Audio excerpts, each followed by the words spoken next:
Peter has he's worked with us through the year in helping to raise awareness of TASCA, to increase our engagement, and to generally support our efforts. Peter is, he's actually met a couple of patients, particularly little Lucas in Brisbane, and he has been a great advocate for TASCA. So without further ado, Peter, I'll hand over to you. Thank you so much for having me. I know I haven't been around for a while. I was kind of stranded overseas for a bit after the games, and then I was in quarantine for another 2 weeks, and finally back in Perth. So I think it's about 4:30 here, which is 3 hours behind you guys. It's been extremely busy, but it's been really nice to be back home, and I look forward to seeing everyone in person when we can do that, and when I get back to Melbourne. So yeah, and still very much like to help out and be supportive as much as I can. Can I ask you what drew you to working with TASCA in the first place? I've always thought the greatest gift you can give is your time, and it's always worked out so well for me consistently. And especially after meeting the team, it was just like, I invest in people, invest in relationships. It's like, yep, these are the people I want to work with and invest my time with. Especially with running, you can only run for an hour a day. You have so much time in your hand, and then things like in Brisbane, meeting Lucas and stuff was just unreal. It was awesome. How did that go? Yeah, he was extremely shy at the start, and then he got really comfortable and even offered to race me. So it went pretty well. Did you let him win? No, I couldn't do that. So Peter, you want to tell everybody about your Tokyo experience? Yeah, definitely. It was, if you don't know, that was my second Olympic Games, and my first Olympics was in Rio, so 5 years ago. And what makes the story pretty unique was I only started running 10 years ago now. So within 10 years, it's my second Olympics, 2 World Championships, 2 national titles. In between that, balancing studies, work, and family time, and giving my time to charities and stuff like that. So it's been an incredible journey, and I honestly think most of my success is from how much I'm willing to give and give back to the communities and stuff like that. So I get back so much in return. But with Tokyo, I was just completely different athletes compared to Rio. Rio was scary. It was like my first time to ever wear Australian singlet. So you can imagine like being a kid going from primary schools to high school, and you get really nervous. So before Rio, I never represented Australia in anything because I started so late. I didn't make World Juniors, didn't make Commonwealth Games, didn't make World Championships. The only races I really raced was in Australia and against Australians. And then you put someone on the world stage and you put that into perspective. There's only 48 people in the world that can run the 800 meters. And in the final, it drops down to 8 people. So it's a pretty brutal sport. So I was so nervous there. And then compared to Tokyo, 5 years later, I've been to 2 World Championships and been around the world competing. The confidence was there. Obviously the support was there, as you guys saw on TV. I had the support of my family, which is kind of funny because everyone's like, wow, like I think there was a lot of funny comments. One person said there's more people at my family house than the Olympics itself. I saw that. Yeah, which is kind of true, because as Tokyo did take a massive risk for us to live our dreams, and I think it was probably the only country in the world that could have done that.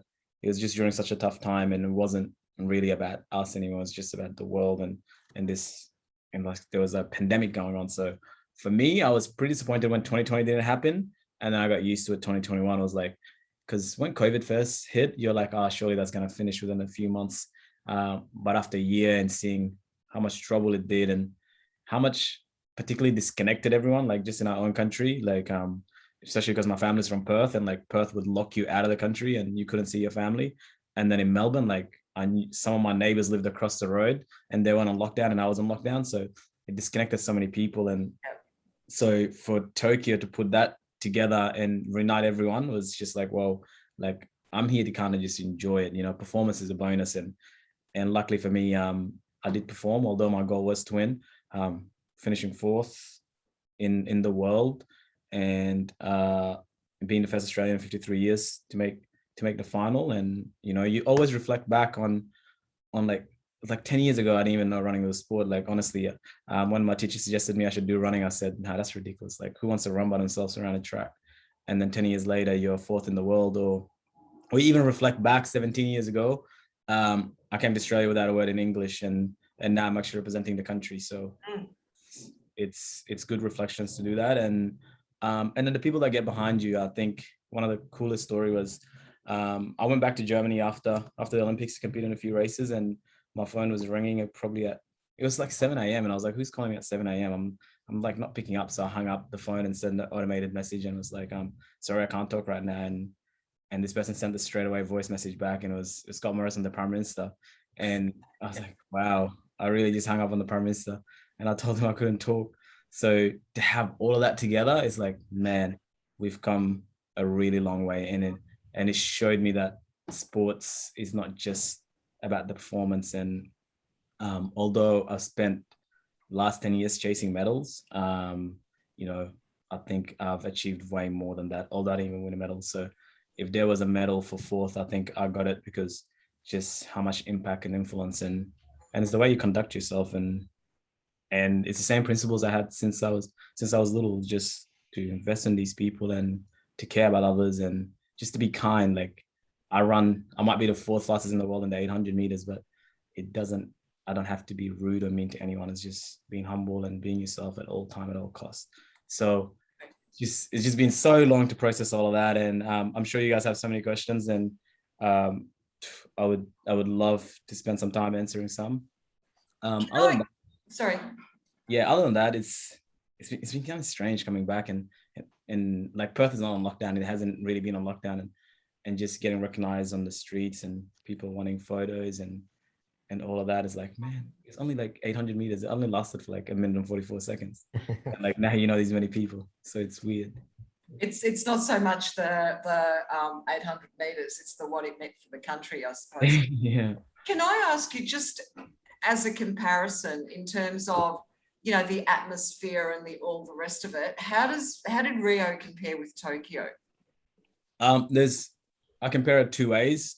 Rio was honestly unbelievable. You had everyone there and people watching, and but what we didn't have was the community spirit within the Australian team. In Rio, I met less people, while in Tokyo, because we had so much restrictions and we couldn't like go outside the village, and you couldn't really interact with other people from different countries. In Tokyo, that was kind of a bonus, because you really got to invest in the small people you can talk to, and everyone got around each other. Like the Australians, I met so many swimmers, the basketball players, and we'd all sit down and just have a coffee and chat and watch each other's races. So in comparison to that, like if you're speaking about people, you got really close to people that were in your team compared to Rio. And then the environment itself, although Tokyo took a risk, and there was that small scary bit where there was apparently so many protests, and the people didn't want the games to happen, and that was always a risk there. But I really didn't see that. I remember just going to the bus from stadium to stadium, and the Japanese were just so nice, and they were all like shaking hands. Oh, not shaking hands, sorry, like waving and saying hello and all that stuff. So that was unreal to kind of see. And I guess the village itself was kind of similar, because in the village, you everyone's there, so you kind of got to know a little bit more people from other countries, but you had to be very careful because Australia didn't want you to do that. And I took the time to actually go, because I was born in Sudan, and the Sudan team was there and the refugee team was there. So I took the time to actually meet up with the refugee team and the Sudanese team, and just had some really good conversations. And we just went down to a small park and we just had really good conversation. And it just showed like these guys might have been just as talented as I am, but the opportunities that I have in Australia are completely different to what they have. They're just happy to be there, and I was there to win, but they were just happy to be there because for them it meant so much more. For me, I was there for performance-wise, because I'm in this rich nation called Australia, and I've got everything that I need, and and these refugee team, they don't even have a country to put in their name. So it was like, it was just weird having those conversations and then seeing people from where you come from that you be honest with yourself. You're like, man, this guy physique looks like he could actually be talented more than me if he had the support, the structure, and everything that I've had. So it was kind of cool. And then you kind of just humble yourself and you're like, oh, wow, like yeah, that was kind of a unique one. That's awesome. Does anybody else have any questions so I don't monopolise Peter? I've got a question, Peter. What goes on in your head when you run? When you're racing, do you think of anything or do you just go Zen mode? Just go. That's an excellent question. And if I'm thinking of anything, it's usually not a great race. Literally, we train to be automatic. And the way I put it is, any race that I have to think about making a move, someone's already made it. It's a split second. It's like muscle memory. You've got to be the first two races that I ran, the heat and the semis, where I was running national records and slowing down. I was not thinking about anything. I didn't know what time I was running. I was just, body just going, just going through the motions, and it's just automatic. So you really don't want to be thinking too much, because if you're thinking, you're wasting time, and time is crucial in races like that. Peter, John here. If I might be right here, but after Tokyo, you went and raced in Poland, I think. Is that right? That's correct. And you ended up beating the guy who beat you in Tokyo. Is that right? That is also correct. Okay. Was that because? Well, how could that? I mean, what were the times? Were they comparable times, or? Yeah, I actually ran faster than Tokyo. And that's athletics for you. It's literally whoever's ready on the day. It doesn't matter about yesterday. It doesn't matter about tomorrow. It's literally on the day. So that's why you can't really be thinking about anything. You've got to be just in the zone. And I was more ready in Poland, and he was ready in Tokyo, and it makes a difference. Even in comparison, because most people outside athletics wouldn't know, but the guy that's ranked the fastest in the world this year, and he ran that time 2 weeks before the Olympics or 3 weeks before the Olympics, he didn't make the final. And he's still ranked the first fastest in the world this year. But when it comes to performance, and it's the same with everything in life, like when I used to sit exams and stuff like that, you could know everything, but if you go there not confident and you panic, you're just not gonna perform. So it becomes like more than physical, because physical is what we have all together. Like we all know how to train, we all train hard, we all do similar workouts, but it's like mentally how you cope with everything, how you cope with the COVID stuff, how you cope with the pressure, how you cope with there's no crowds, and how you cope with every single person. There's 8 people on the line. How you cope with 7 people on the line, all thinking they're going to win, and they can only be one winner. So, which is a tough. Sport. And for Paris, your next Olympics is Paris, I think. Is that right? That's right. That's right. So, in terms of age group, etc., is the 800 a race that would still be suitable for you in Paris, or? Yeah. So the guy that came second was 31. So, yeah, Paris would definitely. I'd still be in my peak. Right.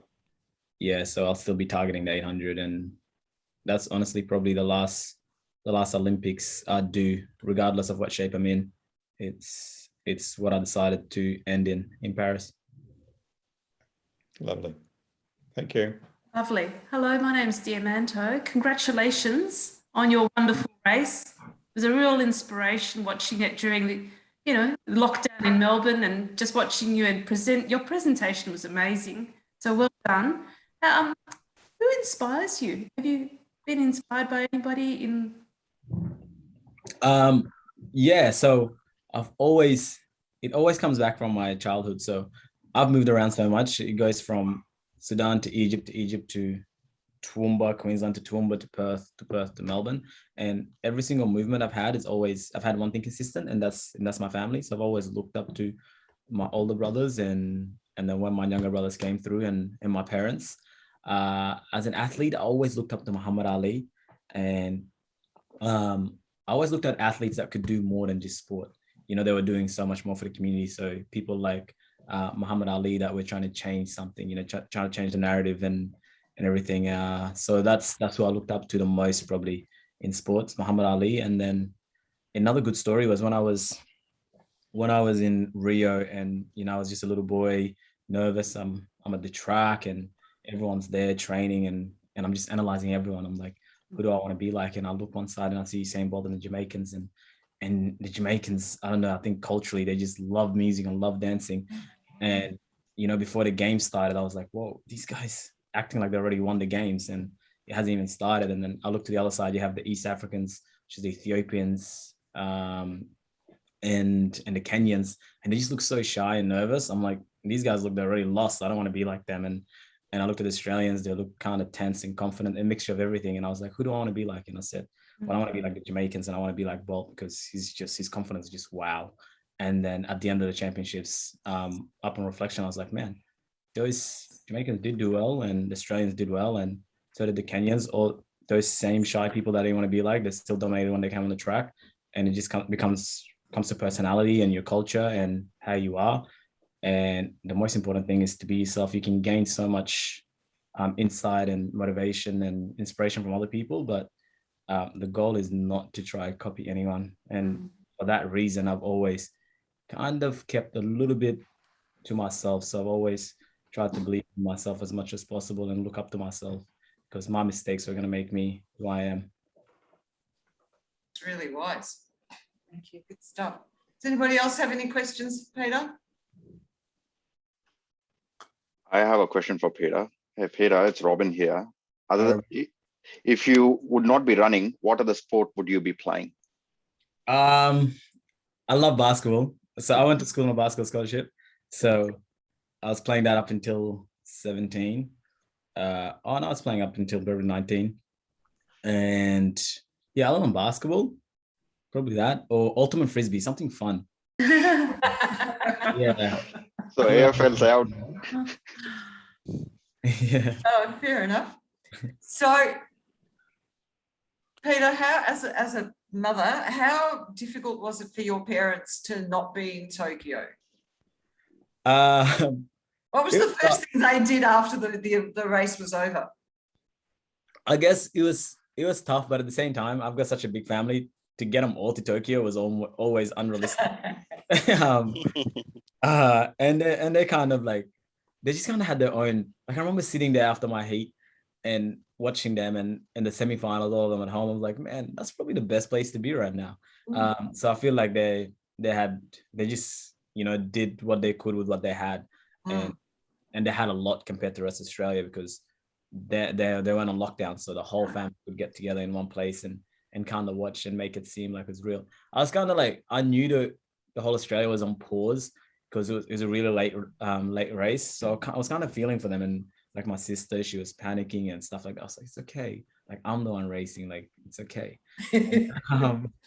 But yeah, it was difficult for them probably not to be there. And but they never made it seem that way. They always just kind of focused on what they had, and it was to be there. And we always knew it was going to be hard. So it wasn't like, they didn't know. It was just automatically like, you can't be there. So tell us, Japan is a very interesting place. I don't know how much of it outside of Tokyo you saw, but what was, and I don't know, a weird, a different, a strange experience that you had in Tokyo that you could share with us? Yeah, we didn't really do much, because we didn't really do much, but I just like the Japanese culture. I love food, so that's probably something I enjoyed the most. There was two. You love your coffee too. Yeah, I love my coffee. Yeah. I love my coffee as well.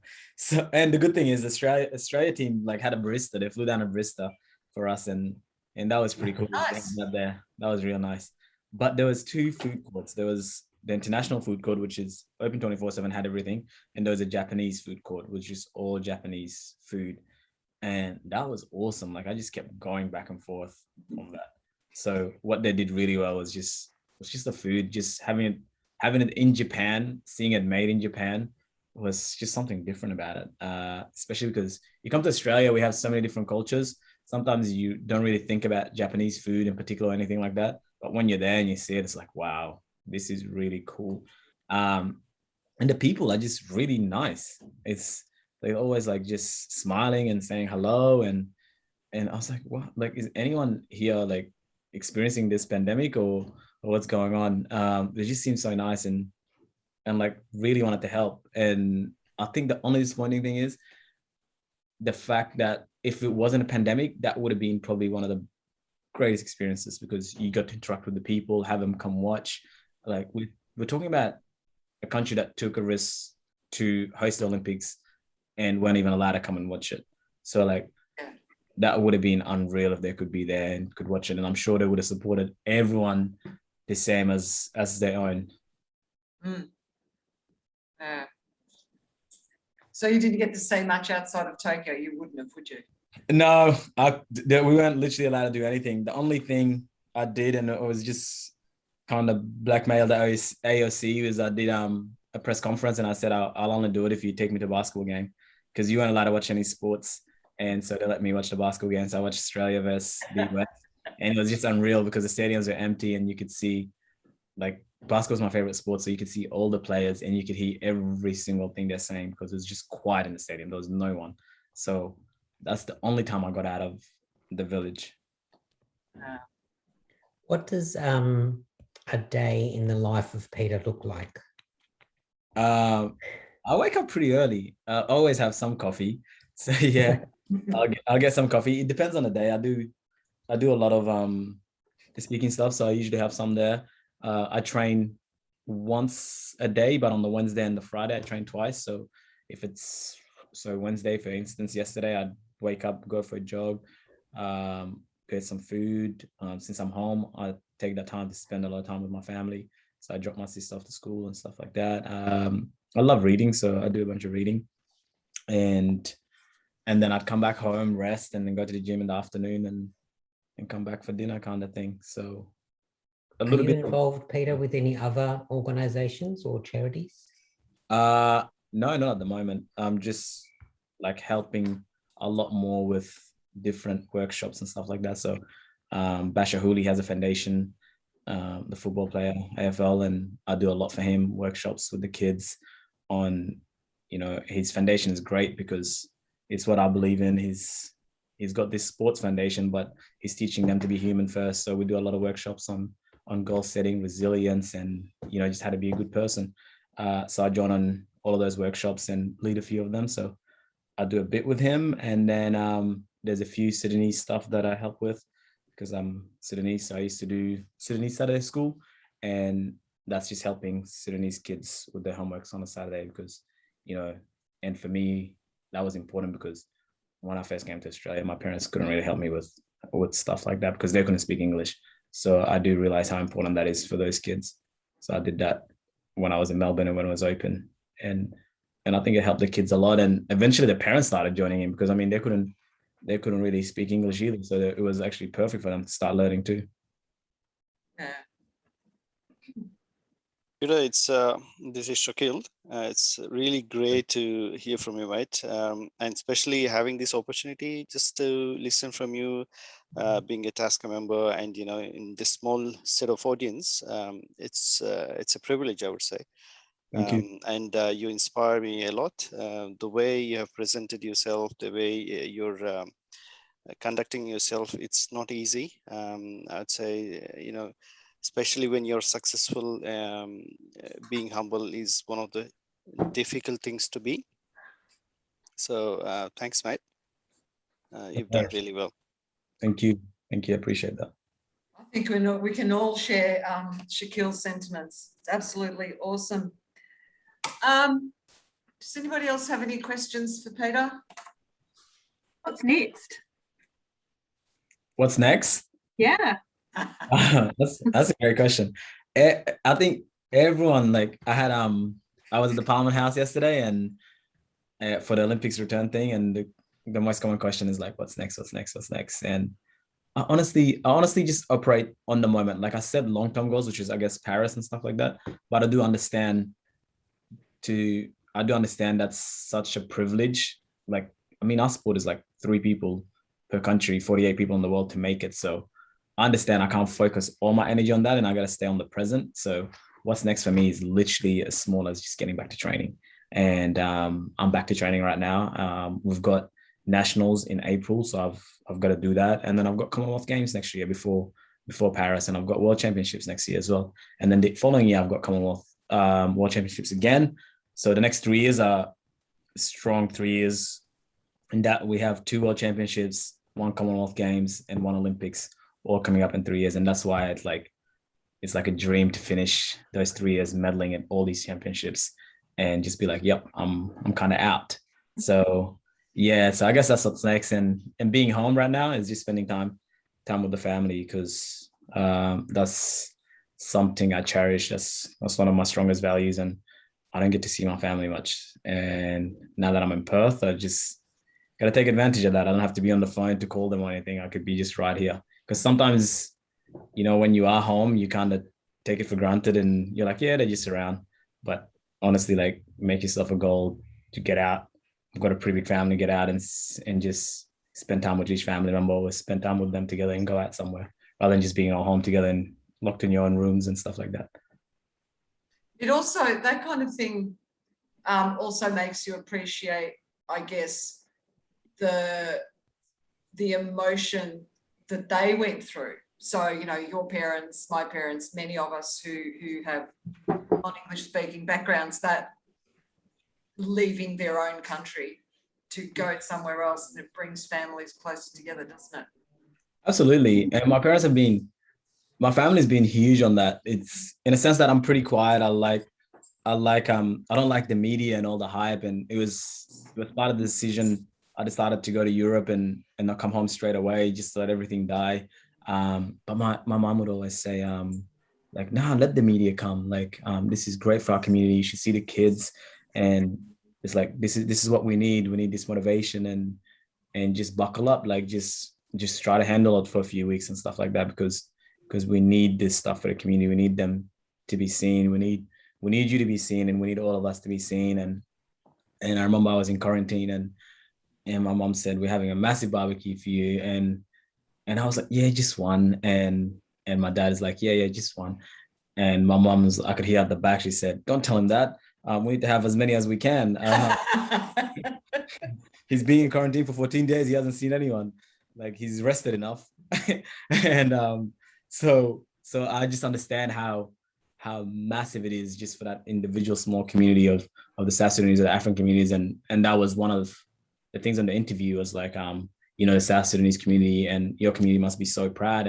And that's why I corrected the report. And I said, I think it's the whole community. It's like, it wasn't 1 million or 3 million, how many people were watching. They weren't all South Sudanese, all from different backgrounds, and they're Australian, and that's what we are. So it's for the whole country. And you kind of, because, you know, I come from a background, and I think the world is moving that way, where we're just so divided. And I guess something that I struggled with was being in Australia, being South Sudanese, and it's just two different cultures, and trying to balance it. So I come from a place where we're divided by so many tribes, and, you know, tribes, color, and everything. Like, people say, like, there's no racism in Africa, but there's so much racism just within small communities. Like, just my mom and dad speak 2 different languages, and they're completely different tribes, and they're from the same country.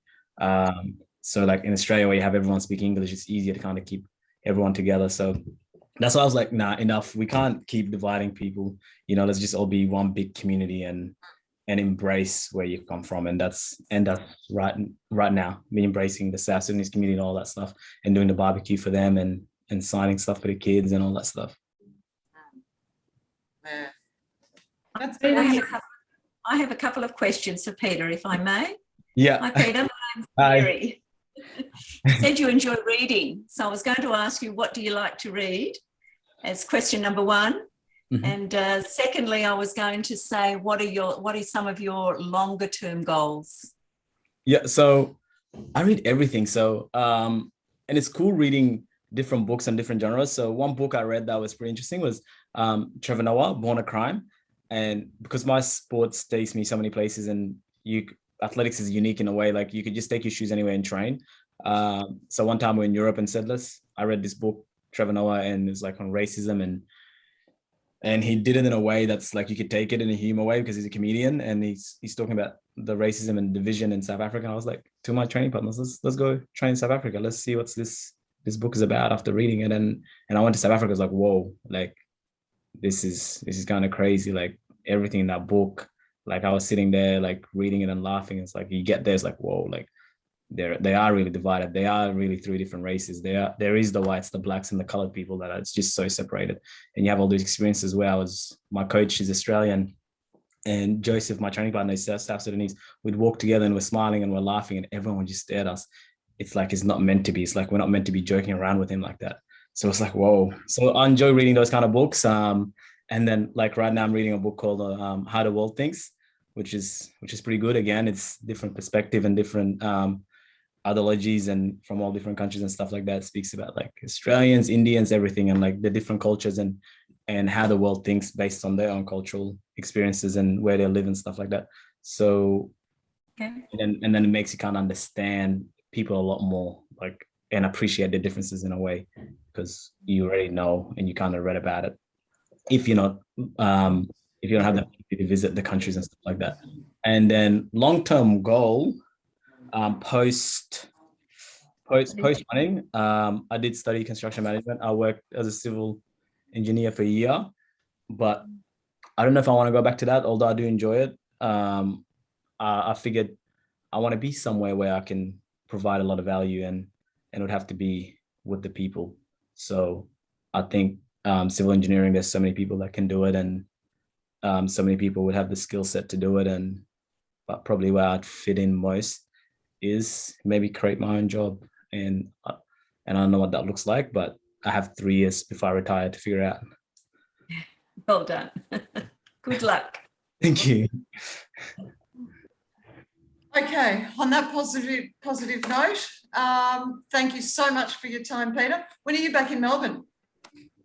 I actually don't know. I haven't really thought about it. But I do see Melbourne is out of lockdown, so it shouldn't be too long. And yeah, probably about a new year, just to spend a little bit more time at home and then come to Melbourne in January. So I'll hopefully pop in and see everyone at the office. That would be absolutely awesome.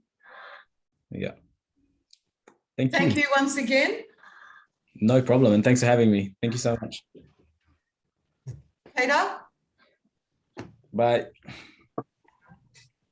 Bye, Peter.